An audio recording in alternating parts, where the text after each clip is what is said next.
projet de loi. Au titre du ministère d'État, ministère de l'Intérieur, sur présentation du ministre, le Conseil a adopté un projet de loi portant modification de certains articles de la loi numéro 2000-514 du 1er août 2000 portant code électoral. Les modifications faites permettront de coupler l'organisation des élections des conseils régionaux et des conseils municipaux dans les temps prescrits par la loi et sans nuire à la qualité des opérations à réaliser par les acteurs du processus, en particulier par la Commission électorale indépendante CEI. Le président de la République a instruit le gouvernement à l'effet de poursuivre et d'intensifier les concertations avec l'ensemble des parties prenantes au processus électoral afin d'étudier et trouver des solutions aux questions liées à la sécurité, au couplage des élections régionales et municipales, au financement, au nouveau découpage administratif, etc.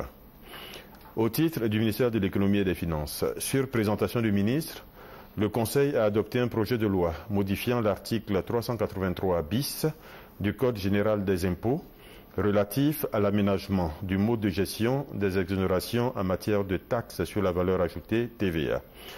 Afin de permettre la mise en œuvre efficiente de la politique sociale prônée par le président de la République, il s'est avéré nécessaire de restaurer la procédure d'exonération par voie d'attestation pour les programmes de construction de logements à caractère économique et social et pour les grands investissements dans le secteur de l'habitat.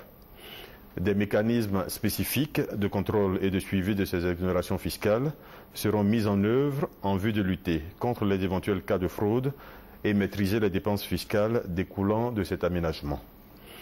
3. Au titre du ministère de l'Économie et des Finances, en liaison avec le ministère des Mines, du Pétrole et de l'Énergie.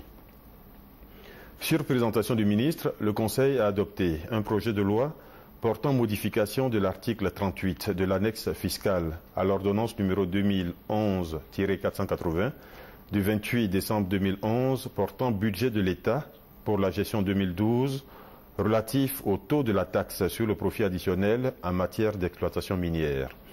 Le projet adopté a pour objet de définir l'assiette, le taux et le mode de calcul de la taxe sur le profit additionnel réalisé par les entreprises minières.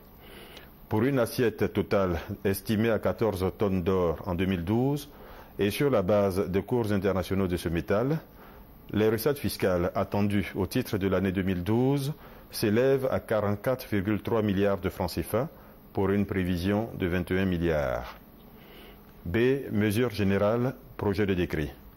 1. Au titre du ministère de l'Économie et des Finances, sur présentation du ministre, le président de la République a signé un décret portant ratification de l'accord de don pour le financement du projet d'urgence d'appui à l'éducation de base d'un montant de 20,7 milliards de francs CFA, conclu le 16 juillet 2012 entre l'Association internationale de développement AID, agissant en qualité d'administrateur du Fonds du partenariat mondial pour l'éducation, et la République de Côte d'Ivoire.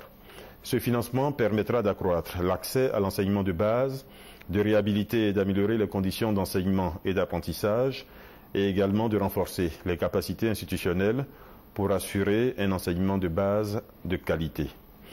Au titre du ministère de l'Éducation nationale, en liaison avec le ministère des Droits de l'Homme et des Libertés publiques. Sur présentation du ministre, le président de la République a signé un décret portant création d'une nouvelle discipline d'enseignement intitulée « Éducation aux droits de l'homme et à la citoyenneté ». L'intégration de cette nouvelle matière spécifique aux différents programmes d'enseignement et de formation vise à inculquer aux élèves, étudiants et travailleurs les notions de droits de l'homme et de la citoyenneté, de façon à prévenir les conflits, les violations des droits de l'homme et à renforcer les processus participatifs et démocratiques dans notre pays. Au titre du ministère de l'Éducation nationale, en liaison avec le ministère de la Poste et des Technologies de l'Information et de la Communication, sur présentation du ministre, le président de la République a signé un décret portant création de la discipline Technologie de l'Information et de la Communication à l'école, TICE. Une connaissance de base des TICE au niveau de l'enseignement préscolaire, primaire et secondaire général permettra à la fois d'améliorer les apprentissages ultérieurs, mais aussi de contribuer à une insertion harmonieuse des élèves et étudiants dans le tissu socio-économique. Le président de la République s'est réjoui de l'introduction dans le système éducatif de ces deux disciplines, conformément à ses engagements de campagne. Celles-ci contribueront d'une part à la moralisation de notre société et d'autre part donneront à notre jeunesse les moyens de participer pleinement à la révolution numérique mondiale tout en lui offrant des débouchés en matière d'emploi. 4. Au titre du ministère de la Promotion du Logement, en liaison avec le ministère de la Construction, de l'Assainissement et de l'Urbanisme. Sur présentation du ministre, le président de la République a signé un décret portant approbation de la Convention pour le financement et la construction de 2172 logements sociaux entre l'État de Côte d'Ivoire et la société PME Construction Côte d'Ivoire SARL. Afin de résorber progressivement le déficit de logement que connaît notre pays, le gouvernement, conformément aux engagements de campagne du président de la République, a fait de la question du logement une de ses priorités. À cet égard, il a conclu avec la société PME Construction Côte d'Ivoire une convention pour la réalisation de la cité Ado 6 à Yopougon et devant accueillir 2172 logements sociaux et économiques.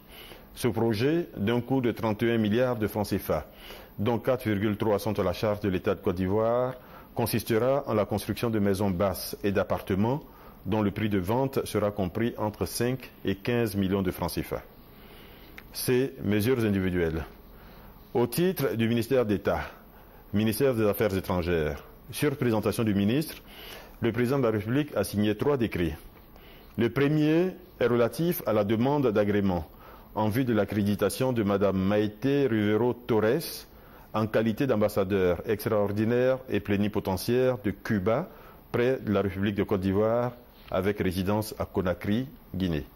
Le deuxième décret porte nomination de M. Edouard Tiapé Kassaraté en qualité d'ambassadeur extraordinaire et plénipotentiaire de la République de Côte d'Ivoire près la République du Cap-Vert avec résidence à Dakar, Sénégal. Le troisième décret porte nomination de M. Joachim Enviré Diabia en qualité d'ambassadeur de la République de Côte d'Ivoire près la République du Congo avec résidence à Kinshasa, RDC. Au titre du ministère de l'Agriculture, sur présentation du ministre, le Conseil a donné son accord pour la nomination de M. Cissé Seydou au poste de représentant permanent adjoint de la Côte d'Ivoire auprès de la FAO, du PAM et du FIDA. Des communications. Au titre du ministère d'État, ministère de l'Emploi, des Affaires sociales et de la Solidarité, en liaison avec le ministère des Affaires étrangères, le Conseil a autorisé le règlement des arriérés de contribution de la Côte d'Ivoire au profit de l'Organisation internationale du travail, OIT, et du Centre régional africain d'administration du travail, CRADAT. 2. Au titre du ministère de la Santé et de la lutte contre le sida, sur présentation du ministre, le Conseil a adopté 2 communications. La première communication est relative à la vaccination de 50 000 jeunes filles contre le papillomavirus humain, cause du cancer du col de l'utérus chez la femme. L'objectif de cette opération de vaccination, qui concerne les jeunes filles de 10 à 15 ans, est de contribuer à la réduction de la morbidité et de la mortalité liées à ce cancer en Côte d'Ivoire. Compte tenu de l'importance et de la sévérité de cette maladie, le président de la République a demandé l'élargissement de l'opération de vaccination envisagée à un plus grand nombre de localités, ainsi que sa poursuite et son intégration au budget de la santé des 3 prochaines années. La deuxième communication est relative à la lutte contre les installations anarchiques des établissements sanitaires privés. Dans le cadre de la réorganisation et de l'assainissement du système de santé ivoirien, le gouvernement a défini et adopté 9 actions prioritaires, dont la promotion de l'hygiène hospitalière et communautaire, la surveillance, le contrôle et l'inspection sanitaire des établissements.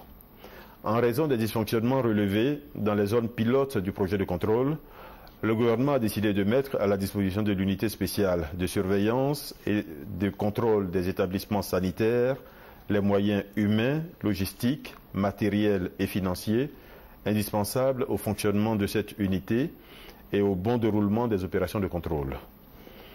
Troisièmement, au titre du ministère de la Communication, Le Conseil a adopté une communication relative à la réhabilitation urgente des infrastructures et équipements de la radiodiffusion télévision ivoirienne RTI des régions de Touba, Séguéla, Mans, Toulepleu, Zoukoubeu, Taï, Grabo et Niangué.